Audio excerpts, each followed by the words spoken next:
हिंदी में यूपीएससी की तैयारी से संबंधित प्रोग्राम्स को देखने के लिए सब्सक्राइब करें स्टडी IQIAS हिंदी। चलिए जुड़ना शुरू करें। आप सभी लोग, आपकी क्लास शुरू हो गई है। बिल्कुल जुड़े आप लोग, आपकी क्लास शुरू हो गई है। हर दिन ये क्लास आपके लिए आती है महत्वपूर्ण अनुच्छेदों को लेकर। और आज हम जिस पे चर्चा करने वाले हैं ये राज्य सरकार की उस व्यवस्था की हम बात करेंगे जिसके अंतर्गत आप लोगों को सारी की सारी राज्य सूची पे संबंधित, समवर्ती सूची पे संबंधित जो भी विषय दिए गए हैं उस पे कानून बनाने से संबंधित बातें। तो आप समझ चुके हैं कि आज हम लोग पढ़ने वाले हैं राज्य विधायिका। और राज्य विधायिका के अंतर्गत आज हम लोग अनुच्छेद 170 और 171 पे बात करने वाले हैं। आइडिया आपको लग जाएगा कि 170 और 171 जहां आपने केंद्र से तुलना करी थी तो वहां पर हम लोग पहले राज्यसभा पढ़ते थे, फिर लोकसभा पढ़ते थे। लेकिन जब हम राज्यों के संबंध में आएंगे तो पहले हम विधानसभा अर्थात लोअर हाउस की बात करेंगे, बाद में अपर हाउस की बात करेंगे। अब आप कहोगे सर ऐसा क्यों है? इसके लिए जिम्मेदार है आर्टिकल 169, 169। 169 कहता है कि अगर विधानसभा अपने विशेष बहुमत से, 2/3 बहुमत से ये प्रस्ताव पास कर दे कि उनके यहाँ विधान परिषदें उत्साधित कर दी जाए, अर्थात हटा दी जाए या सृजन कर दिया जाए, तो ऐसी स्थिति में जो हमारी संसद है उसकी जिम्मेदारी बनती है कि वो यथाशीघ्र, जितनी जल्दी हो सके उतनी जल्दी समाप्त कर दे या उतनी जल्दी सृजित कर दे। तो ऐसी दशा में वर्तमान में अगर हम लोग बात करेंगे तो हमारे पास मात्र और मात्र 6 राज्य ऐसे हैं जहां पर विधान परिषदों की स्थिति है। इसका मतलब कि राज्य व्यवस्थापिका का स्ट्रक्चर केवल विधानसभा और राज्यपाल भी हो सकता है, और विधानसभा, विधान परिषद और राज्यपाल भी होगा। तो ऐसी दशा में आज जब हम लोग शुरू करेंगे तो सबसे पहले यहाँ पे अनुच्छेद 170 की बात करेंगे जिसमें विधानसभा दी गई है, और अनुच्छेद 171 की बात करेंगे जिसमें विधान परिषद दी गई है। तो आइए आज की क्लास शुरू करते हैं। मेरा नाम है Amrendra Pandey. Study IQIAS Hindi channel में आप सभी का स्वागत है। भारतीय राज्य व्यवस्था के अंतर्गत महत्वपूर्ण सीरीज के रूप में हम लोग इसमें पढ़ते हैं। तो आइए शुरू करते हैं आज की अपनी क्लास। महत्वपूर्ण अनुच्छेद 170 और 171 की बात यहाँ पे आपको देखनी है। तो सबसे पहले आपको देखना है राज्य की विधायिका की संरचना। तो मैंने अभी अभी आपसे कहा कि जो राज्य विधायिका की संरचना है वो है तो बिल्कुल केंद्र की तरह, लेकिन संविधान निर्माताओं ने ये अपेक्षा की थी कि जो बड़े राज्य हमारे पास हैं उनके यहाँ 2 सदनी विधायिका होगी, और जो छोटे राज्य हमारे यहाँ होंगे उनके यहाँ 1 सदनी विधायिका की व्यवस्था होगी। हालांकि 169 में ये सुविधा भी दी गई कि अगर जो राज्य नहीं चाहते हैं, भले ही वो बड़े हों छोटे हों, अगर वो नहीं चाहते हैं कि दूसदनी विधायिका हो तो उसके उत्साधन की जो बात है वो कर सकते हैं। तो ऐसी दशा में बहुत सारे बड़े राज्य जैसे पश्चिम बंगाल, राजस्थान, यहाँ पहले द्विसदनीय विधायिका थी, लेकिन इन राज्यों ने अपने यहाँ से अपने विधान परिषद का उत्साधन कर दिया। तो ऐसी स्थिति में वर्तमान में केवल और केवल 6 राज्य ऐसे बचे हुए हैं जिनके पास विधान परिषदें हैं। तो अगर हम राज्य विधायिका की संरचना की बात करें तो इसमें हमें राज्य की विधानसभा देखने को मिलती है, और ध्यान रखिएगा ये आर्टिकल 107 की बात होगी, ये अनुच्छेद 170 की बात होगी। वहीं पर राज्य विधान परिषद की बात है, अनुच्छेद 171 की बात है, 171 की बात है। ठीक है। राज्यपाल को आप लोगों ने पढ़ा हुआ है कि राज्यपाल की व्यवस्था 153 में आपको देखने को मिलती है। तो ऐसी दशा में आगे बढ़ते हैं और एक एक करके समझते हैं कि पहले विधानसभा की बात समझेंगे, फिर विधान परिषद की बात समझेंगे। लेकिन विधानसभा, विधान परिषद को जानने से पहले सबसे पहले इसमें जाने वाले जो लोग हैं उन लोगों के लिए योग्यता क्या होगी उसके बारे में देख लेते हैं कि इनकी एलिजिबिलिटी जो है वो क्या होगी। तो इसके बारे में हम लोग देख लेते हैं। ठीक है। योग्यता के बारे में देख लेते हैं कि इनकी योग्यता जो है वो क्या होगी। ठीक है। हाँ, योग्यता के बारे में हम लोग यहाँ पे विचार कर लेंगे कि इनकी जो योग्यता, अर्हता होती है, एलिजिबिलिटी होती है, वो क्या होती है। तो ऐसी दशा में अगर हम लोग यहाँ पे देखें तो विधानसभा, विधान परिषद, यहाँ पर जो लोग जाएंगे उनसे सबसे पहले जरूरत होती है कि वो भारत के नागरिक हों। भारत के नागरिक हों। भारतीय नागरिक के बिना कोई भी व्यक्ति हमारे यहाँ किसी भी राजनीतिक पद प्राप्ति के योग्य नहीं होता है अगर वो भारतीय नागरिक नहीं है। लेकिन दूसरी बात ये भी हमें देखना होता है कि महत्वपूर्ण से महत्वपूर्ण पद हमारे यहाँ केवल और केवल भारत की नागरिक होने मात्र से मिल जाता है। अर्थात यहाँ पे जन्मजात नागरिकता की बात नहीं होती है, जन्मजात नागरिकता की बात नहीं है।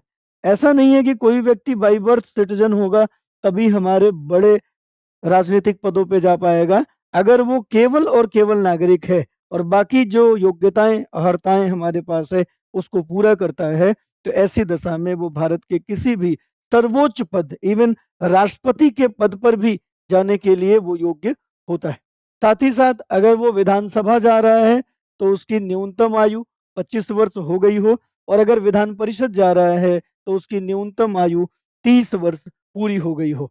अर्थात विधान सभा के लिए 25 वर्ष और विधान परिषद के लिए 30 वर्ष की आयु की बात होती है। साथ ही साथ ये भी ध्यान रखना है कि विधानसभा में कुछ सीटें एससी और एसटी के लिए आरक्षित होती हैं। तो ऐसे आरक्षित सीटों पर चुनाव लड़ने के लिए उस व्यक्ति का उस कैटेगरी से भी होना जरूरी है। अगर वो उस वर्ग से बिलोंग नहीं करता है तो ऐसा व्यक्ति आरक्षित कैटेगरी में आरक्षित सीटों पे चुनाव लड़ने के योग्य नहीं होगा। अगर कोई एससी एसटी से संबंधित सीटों पे चुनाव लड़ता है तो उसे उस समुदाय का भी होना जरूरी है।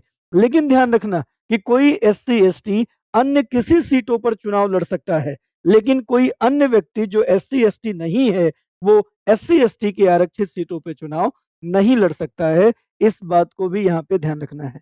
साथ ही साथ कई बार लोगों को कंफ्यूजन होता है कि क्या एससी एसटी की सीटें विधान परिषद में भी है। तो आपको ध्यान रखना है कि एससी एसटी की सीटें ना तो राज्यसभा में आरक्षित है और ना ही विधान परिषद में आरक्षित है। मतलब जो हमारा अपर हाउस है, जो हमारा उच्च सदन है, वो चाहे राज्य विधायिका हो या केंद्र विधायिका हो, दोनों ही स्थानों पर एससी एसटी के लिए सीटें आरक्षित नहीं है। तो कई बार छात्र यहाँ पे कंफ्यूज हो जाते हैं, तो आपको इस बात को ध्यान रखना है।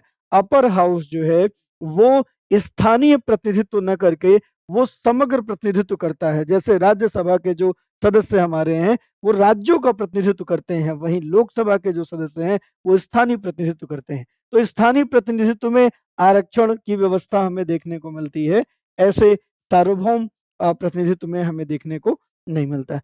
तो एलिजिबिलिटी से रिलेटेड जो बातें थी, अर्हता से संबंधित जो बातें थी, उन बातों को आपने यहाँ पे देख लिया है, उन बातों को आपने यहाँ पे देख लिया है। आगे बढ़ें उसके पहले मैं आपको बता देना चाहता हूँ कि 11 सितंबर से हमारे यहाँ जो P2I बैच है उसकी शुरुआत हो रही है। ये मॉर्निंग बैच है जो कि सुबह 8 से लेके 11 बजे के बीच 3 घंटे का होता है। तो इसके साथ आप जुड़ सकते हैं। 11 सितंबर और आज तारीख है 8, तो अभी भी आपके पास 3 दिन बचे हुए हैं इस एडमिशन में प्रवेश पाने के लिए। अक्सर हम ये कहते रहते हैं कि जब भी कोई बैच हमारा खत्म होता है तो उस बैच की कभी एडमिशन डेट नहीं बढ़ती, और आज तक आपने देखा होगा कोई भी एडमिशन डेट बढ़ा नहीं है। मतलब जिस समय पे हमारा बैच शुरू होगा वो होगा, और फिर जिस टाइम पे वो एडमिशन बंद होना होगा वो होगा। तो अगर 2024 के लिए आप इंटरेस्टेड हैं, 2024 अगर आप दे रहे हैं तो आपको जुड़ जाना चाहिए 11 सितंबर वाले बैच से। एपी लाइव कोड का इस्तेमाल करेंगे तो न्यूनतम फीस जो 70,000 की है वो 29,999 आपको पे करना होगा। अच्छी बात यह है कि ये P2I बैच है। अगर आप प्रारंभिक परीक्षा पास करते हैं तो मुख्य परीक्षा की संपूर्ण तैयारी दिल्ली में रहकर स्टडी IQ के खर्चे पे आपको कराया जाता है ऑफलाइन मॉडल में। तो आपको प्रयास करना है कि आप अच्छी प्रैक्टिस अपने प्रारंभिक परीक्षा की करें, जिससे कि 2024 के मेंस में आप अपेयर हो, और वो तैयारी आप स्टडी IQ के सभी शिक्षक जो कि दिल्ली में रह के आपको तैयारी कराई जाएगी उसका सारा खर्चा स्टडी IQ का होता है। इसके बाद जो इंटरव्यू है उसमें भी आपको पूरा कोऑपरेशन मिलता है। तो ये फीस आपको तभी मिलेगी जब आप एपी लाइव कोड का इस्तेमाल करेंगे। बैच आपका शुरू हो रहा है 11 सितंबर से, तो जितनी जल्दी हो सके एक भी क्लास आपकी ना छूटे, इसके लिए आप जुड़ सकते हैं। आगे बढ़ते हैं, हम लोग राज्य विधानसभा के बारे में बात कर लें। तो राज्य विधानसभा के बारे में अगर हम लोग बात करेंगे तो हमने एक चीज इसको हम समझ सकते हैं कि जो राज्य विधानमंडल का निम्न सदन लोअर हाउस के रूप में हम राज्य विधानसभा को देखते हैं। अगर इसकी हम केंद्र से तुलना करें तो केंद्र से तुलना इसकी हम लोकसभा से करते हैं, इसकी तुलना केंद्र से किससे करते हैं? लोकसभा से। जैसे केंद्र के लोकसभा को हम निम्न सदन, प्राथमिक सदन, प्रमुख सदन, मुख्य सदन, लोकप्रिय सदन के नाम से जानते हैं, ठीक वही नाम राज्य विधानमंडल के लिए आप राज्य विधानसभा को दे सकते हैं। ठीक उसी तरीके से कार्यकाल, शक्तियां, योग्यता भी लगभग बराबर है। जैसे लोकसभा में भी अगर किसी को सदस्य बनना हो तो न्यूनतम आयु 25 वर्ष पूरा करना होता है, अगर राज्यसभा में हो तो 30 वर्ष। तो स्ट्रक्चर जो है वो बिल्कुल सेम आपको देखने को मिलता है। कैसे चुनाव होता है? सार्वभौम वयस्क मताधिकार के आधार पे। सार्वभौम वयस्क मताधिकार के आधार पे जब भी चुनाव होता है तो ऐसे चुनाव जनरली प्रत्यक्ष होते हैं, डायरेक्ट होते हैं। इसका मतलब राज्य विधानसभा का गठन प्रत्यक्ष चुनाव के माध्यम से होता है। 18 वर्ष की आयु पूरी कर चुका कोई भी व्यक्ति, वो किसी भी जाति, धर्म, लिंग, मूल वंश, कहीं का भी किसी भी रूप में हो, उसके साथ कोई विभेद नहीं होता है। केवल आयु 18 वर्ष की आयु अगर पूरा कर चुका है तो वो मतदाता बन सकता है। तो ऐसे मतदाता के रूप में पंजीकृत लोग जो 18 वर्ष की आयु पूरी कर चुके हैं, ये उम्र पहले 21 वर्ष थी। एक संविधान संशोधन किया गया और एक संविधान संशोधन जो कि राजीव गांधी के टाइम पे हुआ, 61वां संविधान संशोधन, उसके द्वारा इस आयु को 18 वर्ष से घटा के कितना कर दिया गया? 21 वर्ष से घटा के कितना कर दिया गया? 18 वर्ष। इसी तरीके से राज्य विधानसभा में पहले एक आंग्ल भारतीय जिसको आप एग्लो इंडियन कहते हैं, उनको राज्यपाल द्वारा मनोनीत किया जाता था, राज्यपाल के द्वारा नॉमिनेट किया जाता था। लेकिन इसको भी 104वां संविधान संशोधन अभी हाल ही में 2020 में किया गया और इसके द्वारा लोकसभा, राज्यसभा दोनों ही जगहों से जो आंग्ल भारतीयों का मनोनयन था, मनोनीत करने का जो प्रावधान था, राष्ट्रपति 2 आंग्ल भारतीयों को लोकसभा में और राज्यपाल 1 आंग्ल भारतीय को, एग्लो इंडियन को विधानसभा में नामित करता था। इस व्यवस्था को 104वें संविधान संशोधन 2020 के द्वारा हटा दिया गया है। तो विधानसभा की अगर हम लोग बात करते हैं तो विधानसभा हमारा निम्न सदन है। इसका कार्यकाल सामान्यतः 5 वर्ष होता है, लेकिन 5 वर्ष से पहले भी ये भंग हो सकता है। भंग होने के कई सारे तरीके हैं, जिसमें मुख्यमंत्री खुद राज्यपाल से भंग करा सकता है या फिर अल्पमत की सरकार होने पे राज्यपाल उसको भंग कर सकता है। इसके अतिरिक्त ये 5 वर्ष से अधिक तक भी रह सकती है। इमरजेंसी के दौरान विधानसभा का कार्यकाल 1 वर्ष में, एक बार में 1 वर्ष तक बढ़ाया भी जा सकता है। तो ये सारी चीजें आपको विधानसभा से संबंधित देखने को मिलती है। विधानसभा से संबंधित ये सारी चीजें आपको देखने को मिलती है। ठीक है, हाँ, विधानसभा से संबंधित ये सारी बातें आपको यहाँ पे देखने को मिलती है। आगे बढ़ते हैं। आगे बढ़ने के दौरान हम लोग ये देखेंगे कि विधानसभा का जो सीटों का विस्तार है कि अधिकतम संख्या क्या होगी, न्यूनतम संख्या क्या होगी, उसके बारे में भी हम लोग विचार करेंगे, उसके बारे में भी हम लोग देखने का प्रयास करेंगे। तो आइए देखते हैं, समझते हैं। क्षेत्रीय निर्वाचन, जो विधानसभा का निर्वाचन होता है वो क्षेत्रीय निर्वाचन के द्वारा होता है।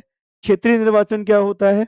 तो जो भी सीटें होती हैं विधानसभा की, उन सीटों का परिसीमन किया जाता है, अर्थात लगभग हर एक निर्वाचन क्षेत्र की जो जनसंख्या है उसको बराबर करने का प्रयास किया जाता है। किसी भी राज्य के विधानसभा चुनाव के लिए जितने सीटें होती हैं, उतने सीटों के आधार पे उतने निर्वाचन क्षेत्र जो है बांट दिए जाते हैं। उतने निर्वाचन, इसी को प्रादेशिक निर्वाचन कहते हैं। और इसका समय समय पर जनगणना के बाद समय समय पर इसका परिसीमन किया जाता है। ऐसा हो सकता है कि किसी निर्वाचन क्षेत्र में जनसंख्या ज्यादा बड़ी हो और किसी निर्वाचन क्षेत्र में जनसंख्या कम बड़ी हो। तो ऐसी स्थिति में जब विधानसभा के लिए कोई व्यक्ति चुनाव लड़ता है तो उसे अपने प्रचार प्रसार के लिए ज्यादा समय और ज्यादा धन खर्च करना पड़ेगा, क्योंकि उसके राज्य की जनसंख्या ज्यादा है। वहीं दूसरे वाले को कम करना पड़ेगा, तो ये कहीं ना कहीं विरोध होगा। तो इसको बैलेंस करने के लिए, समायोजित करने के लिए, समन्वित करने के लिए परिसीमन किया जाता है। क्या किया जाता है? परिसीमन किया जाता है। डीलिमिटेशन कहते हैं इसको। और परिसीमन आयोग बनाया जाता है जिसको डीलिमिटेशन कमीशन के नाम से हम लोग जानते हैं। अगर हम अभी तक भारत में परिसीमन कमीशन के बारे में बात करें तो अभी तक हमारे पास कुल 4 परिसीमन देखने को मिलते हैं और 4 परिसीमन आयोग देखने को मिलते हैं। पहला परिसीमन 1951 की जनगणना के आधार पे 1952 में किया गया। दूसरा परिसीमन 1961 की जनगणना के आधार पे 1962 में किया गया और तीसरा परिसीमन 1971 की जनगणना के आधार पे 1972 में किया गया। लगातार जनसंख्या बढ़ रही थी, तो जनसंख्या बढ़ने के दौरान इस बात की मांग भी हो रही थी कि जो सीटें हैं उसको भी बढ़ाई जाए। ऐसी दशा में 1971 के आधार पर जो 1972 की जनगणना हुई 72 की जनगणना हुई, उसमें कुछ सीटें बढ़ा दी गई। जो जनगणना हुई उसमें कुछ सीटें थी जिसको बढ़ा दिया गया। लोकसभा की सीटें जो 525 थी, वो 545 कर दी गई। तो ऐसी दशा में फिर आगे जनगणना होगी, फिर आगे समस्या आएगी, फिर सीटें बढ़ेंगी। ऐसे तो सारे के सारे जो हमारे राज्य हैं, सारे के सारे जो राज्य हैं, वो लोकसभा और विधानसभा सीटों के बढ़ाने के लिए जनसंख्या वृद्धि की ओर आगे बढ़ेंगे। जबकि हमने सरकारी तौर पे जनसंख्या नियंत्रण कार्यक्रम को ध्यान में रखा। तो जनसंख्या तभी रुकेगी ना जब सरकारें प्रयास करेंगी। यहाँ सरकारों को भी लगता है, राज्यों को भी लगता है कि जितनी जनसंख्या बढ़ेगी उतनी सीटें बढ़ेंगी, उतने केंद्र में दबदबा बनेगा, उतना राष्ट्रपति के चुनाव में दबदबा बनेगा। तो ऐसी स्थिति में जो 42वां संविधान संशोधन किया गया 1976 में, उसमें यह स्पष्ट कर दिया गया कि अगले 25 वर्ष तक किसी भी प्रकार का कोई भी परिवर्तन सीटों में नहीं होगा, वो चाहे लोकसभा की सीटें हों, चाहे विधानसभा की सीटें हों, कोई भी परिवर्तन हम नहीं करेंगे। और ये 2001 तक के लिए प्रतिबंधित कर दिया गया था कि 2001 तक भले ही हम परिसीमन करें, भले ही हम जनगणना करें, लेकिन हम सीटों को नहीं बढ़ाएंगे। 1971 के समय जिस भी राज्य की विधानसभा सीटें जितनी हैं, उतनी ही बनी रहेंगी 2001 तक। तो लगभग ऐसे देखा जाए तो 30 सालों का प्रतिबंध डाल दिया गया इस आधार पर कि जो 1971 की जनगणना में जो सीटें 72 के परिसीमन में जो सीटें निर्धारित कर दी गई, अब वही रहेगी 2001 तक। तो ऐसी स्थिति में 30 वर्ष तक सीटों में कोई परिवर्तन नहीं हुआ और 2001 जब आया तो 2001 में फिर से कहा गया कि सीटें अभी भी वही रहेंगी 2030 तक। 1971 की जनगणना पे जो सीटें विधानसभाओं में, लोकसभाओं में है, वो 2030 तक रहेंगे। आज हम लोग 2023 में हैं और 2030 तक अभी भी सीटें नहीं बढ़ी हैं, लेकिन 2001 के आधार पर 2002 में परिसीमन किया गया। 2001 के आधार पे 2002 में परिसीमन किया गया और परिसीमन करके सीटों को समायोजित कर दिया गया, जनसंख्या को समायोजित कर दिया गया, लेकिन सीटों की संख्या नहीं बढ़ाई गई और ना ही ये 2030 तक बढ़ेगी। तो अभी जितने भी हमारे लोकसभा चुनाव हुए, चाहे 19 में हुआ चुनाव आप देख लें या 14 में हुआ चुनाव देख लें, ये सारे चुनाव का जो परिसीमन आधार वर्ष है वो 2000 जनगणना 2001 है, परिसीमन 2002 है।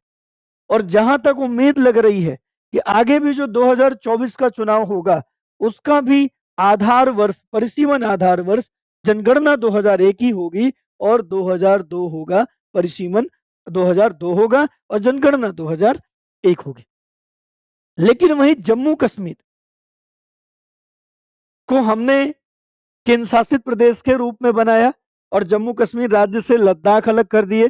जम्मू कश्मीर की जो विधानसभा है उसके चुनाव की बारी, अभी तक उसको संगठित नहीं किया गया जम्मू कश्मीर के विधानसभा को, और जम्मू कश्मीर के विधानसभा का परिसीमन किया जा रहा है और वो परिसीमन किया जा रहा है 2011 की जनगणना के आधार।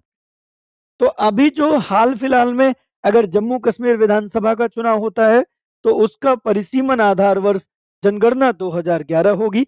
लेकिन अभी जो चुनाव हुए, जितने भी चुनाव विधानसभा, लोकसभा के हुए और संभवतः 2024 में भी जो होंगे, उनका जो आधार वर्ष होगा वो 2001 की जनगणना होगी। लेकिन सीटें अभी भी 1971 की जनगणना के आधार पे जो सीटें निर्धारित हुई थी वही सीटें आज भी हैं और 2030 तक वही सीटें आपकी बनी रहेंगी, ये बताने का प्रयास है। क्यों किया जाता है परिसीमन? तो जनसंख्या के अनुपात को प्रत्येक सीटों के अनुसार समायोजित करने के लिए किया जाता है, जिससे कि संपूर्ण राज्य में एक ही समान जनसंख्या प्रत्येक सीट के लिए हो। ये यहाँ के क्षेत्रीय निर्वाचन या परिसीमन से संबंधित बात है जो हम देख पा रहे हैं। इसके अतिरिक्त जो अनुसूचित जातियों जनजातियों का जो आरक्षण है विधानसभा के लिए अगर हम बात करेंगे तो वो अनुच्छेद 332 के अंतर्गत दिया गया है और इसमें कहा गया है कि उस राज्य में अनुसूचित जाति जनजाति को उनके जनसंख्या के आधार पर आरक्षण उपलब्ध होगा, जबकि विधान परिषद में ऐसा कोई आरक्षण लागू नहीं होता है। आरक्षित सीटों के लिए उसी समुदाय के लोग लड़ सकते हैं, लेकिन उस समुदाय के लोग किसी अन्य सीटों पर भी चुनाव लड़ने के लिए योग्य होते हैं। अब लगे हाथ हम लोग राज्य विधानसभा का संयोजन देख लें, जो कि बड़ा इंपॉर्टेंट है, जो कि बड़ा महत्वपूर्ण है।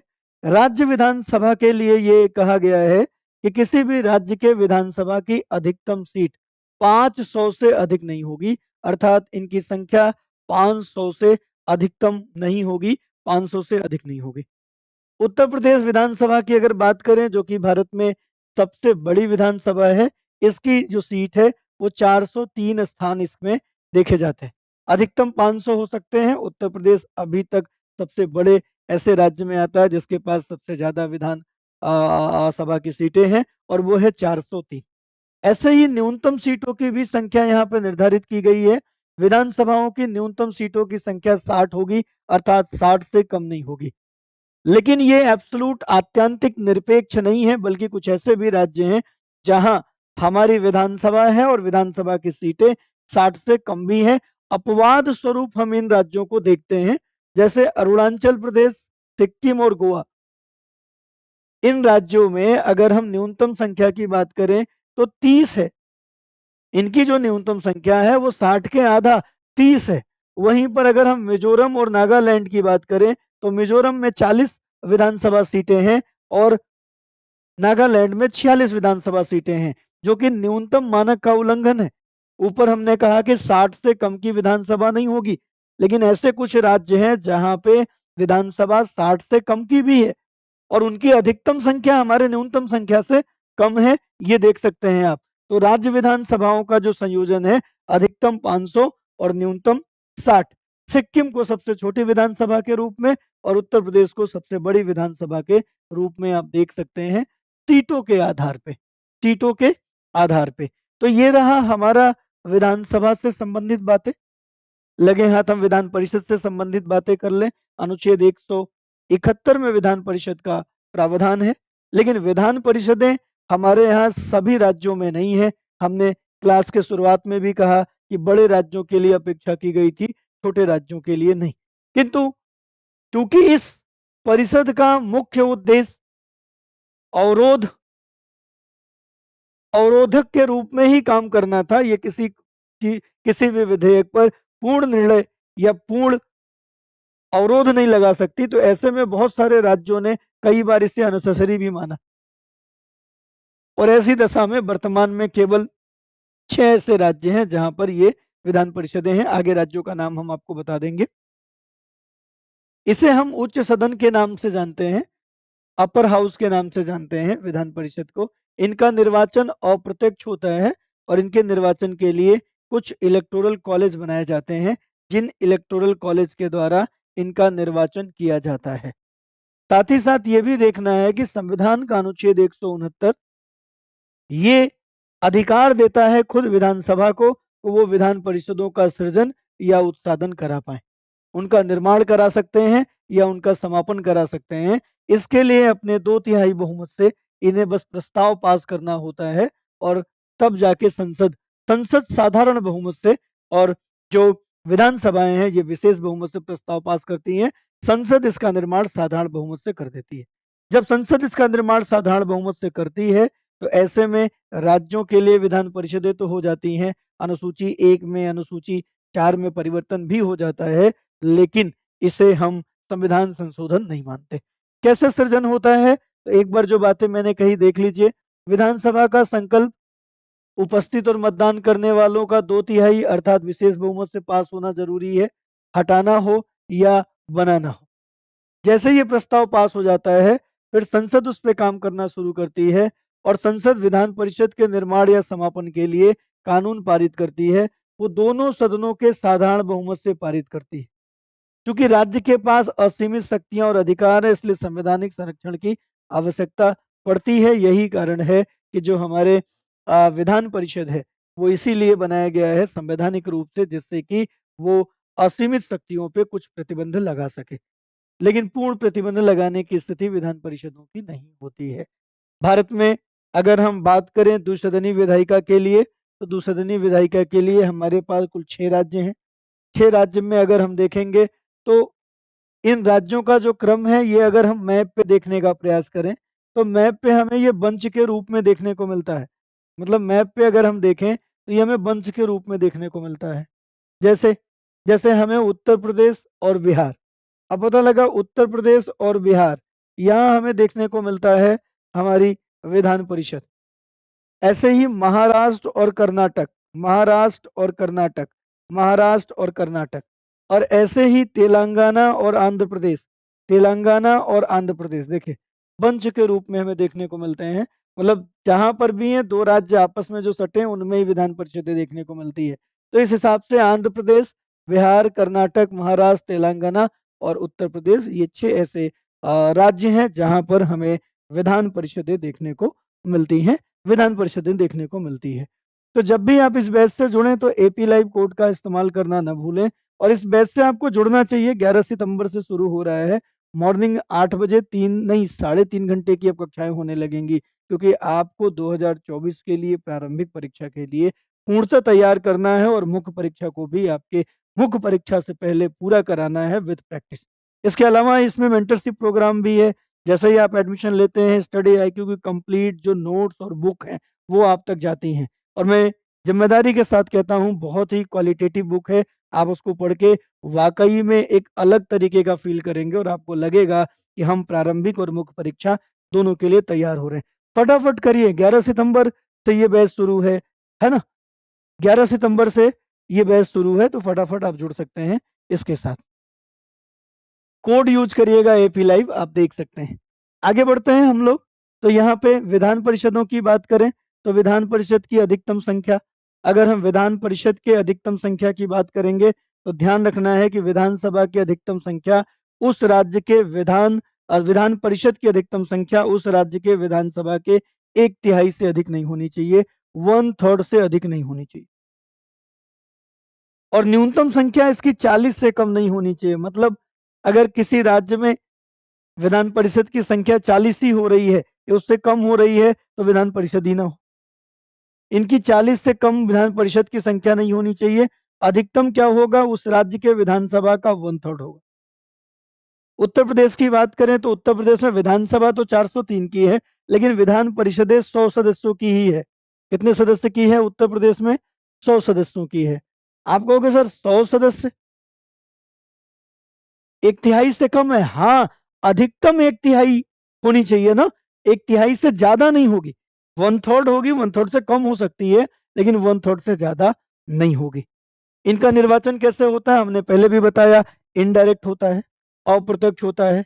ऐसे लोग जो किसी अन्य व्यवस्था में सेलेक्ट हैं या किसी अन्य व्यवस्था में इलेक्ट हैं, उनसे बना इलेक्टोरल कॉलेज इनका चुनाव करता है। इसलिए इनके चुनाव को हम लोग अप्रत्यक्ष चुनाव के रूप में देखते हैं। कैसे चुनाव होता है, कौन कौन से इलेक्टोरल कॉलेज होते हैं, और किन किन रूपों में इनके कुल सीटों का बंटवारा होता है जो इलेक्शन होता है। तो 30 वर्ष की आयु आपने देख लिया था कि 30 वर्ष की जो आयु है वो होनी चाहिए। एकल संक्रमणीय मत पद्धति के आधार पे इनका निर्वाचन अप्रत्यक्ष रूप से होता है, और ये जो चुनाव होता है, इस चुनाव में कई सारे इलेक्टोरल कॉलेज बनते हैं। जैसे 1/3 सीटों के लिए जो लोग चुनाव करते हैं, वो नगर पालिकाओं, जिला बोर्डों, स्थानीय प्राधिकारी वर्ग से चुने जाते हैं। अर्थात नगर पालिका, जिला बोर्ड, स्थानीय प्राधिकारी वर्ग के लोगों से मिलकर एक निर्वाचक मंडल बनता है, और इनके द्वारा ही निर्वाचन किया जाता है 1/3 ऐसे सदस्यों की, 1/3 ऐसे मेंबर्स की, जो नगर पालिका, जिला बोर्डो या स्थानीय प्राधिकारी वर्ग में उम्मीदवार के रूप में खड़े होते हैं। ऐसे ही 1/12 सदस्यों को स्नातकों द्वारा निर्वाचित किया जाता है, जो कि 3 वर्ष से ग्रेजुएट हैं, या तथा 1/12 सदस्यों को शिक्षक द्वारा निर्वाचित किया जाता है, जो कम से कम प्राइमरी से ऊपर हों, अर्थात माध्यमिक विद्यालय के हों। प्राइमरी स्तर के शिक्षक वोट नहीं करते। 1/12 सदस्य। ऐसे ही 1/3 सदस्य वो होने चाहिए, 1/3 सदस्य वो होने चाहिए जिनका चुनाव विधानसभा के सदस्यों द्वारा किया जाता है, अर्थात उस राज्य के जो एमएलए होते हैं वो निर्वाचन करते हैं, और जो विधान परिषद के लोग होते हैं उनको हम एमएलसी कहते हैं। तो इनका 1/3 भाग विधानसभा के सदस्यों द्वारा चुना जाता है। तो ठीक ठीक देखा जाए तो 1/3 भाग नगरपालिका जिला बोर्डों के निर्वाचक मंडल द्वारा, 1/3 भाग विधानसभा के सदस्यों द्वारा। ऐसे ही 1/12 भाग ग्रेजुएट द्वारा और 1/12 भाग शिक्षकों के द्वारा जो प्राइमरी स्तर से ऊपर है। इसके अतिरिक्त 1/6 भाग है ये राज्यपाल द्वारा मनोनीत किए जाते हैं, राज्यपाल द्वारा मनोनीत किए जाते हैं, मनोनीत किए जाते हैं, किए जाते हैं। किसे मनोनीत किया जाता है तो इसको अभी आगे हम देख लेते हैं। जो कला, साहित्य, विज्ञान, सहकारी आंदोलन आदि में ख्यातिलब्ध हों, विशेषज्ञ हों, ऐसे लोगों को यहाँ पे राज्यपाल मनोनीत करता है 1/6 सदस्य। और जो विधान परिषद होती है ये एक स्थायी सदन होता है जिसमें 1/3 सदस्य प्रति दूसरे वर्ष पदमुक्त हो जाते हैं। इस हिसाब से विधान परिषद के प्रत्येक सदस्य का कार्यकाल 6 वर्ष होता है। ये आपको विधान परिषद के बारे में जानना था। इसके अलावा विधानसभा विधान परिषद के प्राधिकारियों के बारे में हम लोग किसी दूसरी कक्षा में चर्चा करेंगे, क्योंकि अभी हमें अनुच्छेद 170 और 71 की बात करनी थी। तो 170 और 71 पे जब हमने बात की तो 170 और 71 पे हमें ये देखने को मिला कि दो ऐसे सदन हैं जो राज्य विधायिका के रूप में जाने जाते हैं, उनके संगठन से संबंधित बातें दी गई हैं। अगर आप एडमिशन चाहते हैं 2024 के लिए तो आप जुड़ सकते हैं मेरे साथ। मेरे तक पहुंचने के लिए आपके पास अमरेंद्र पांडे नोट्स टेलीग्राम है, मेरे तक पहुंचने के लिए Amarendra Amarendra PND1 Insta ID है। साथ ही साथ आप मुझे मेल कर सकते हैं amrendra.pandey@studiiq.com। इस पे आप मुझे मेल भी कर सकते हैं। मेल पे आप अपना मैसेज लिखें, आप जो भी जानना चाहते हैं, पूछना चाहते हैं, आपको वहाँ पर भी रिप्लाई मिलेगा। और अगर आप स्टडी IQ पे कोई भी कोर्स खरीदते हैं तो उस कोर्स को लेते समय जब आप कूपन कोड अप्लाई करें तो उसमें AP लाइव कोड को जरूर डालें, आपको अधिकतम डिस्काउंट, मैक्सिमम डिस्काउंट आपको मिलेगा। साथ ही साथ अगले अनुच्छेद के लिए, महत्वपूर्ण अनुच्छेद के लिए मेरे साथ जुड़े रहिए, बने रहिए। जो नए लोग हैं वो क्लास चैनल को सब्सक्राइब कर दें और क्लास को लाइक कर दें, और जो हमारे पुराने छात्र हैं जो लगातार इस सीरीज को देख रहे हैं वो क्लास को लाइक करना और अपने दोस्तों मित्रों तक शेयर करना बिल्कुल भी ना भूलें। आज के लिए बस इतना ही। धन्यवाद। जय हिंद। हिंदी में UPSC की तैयारी से संबंधित प्रोग्राम्स को देखने के लिए सब्सक्राइब करें स्टडी IQ IAS हिंदी।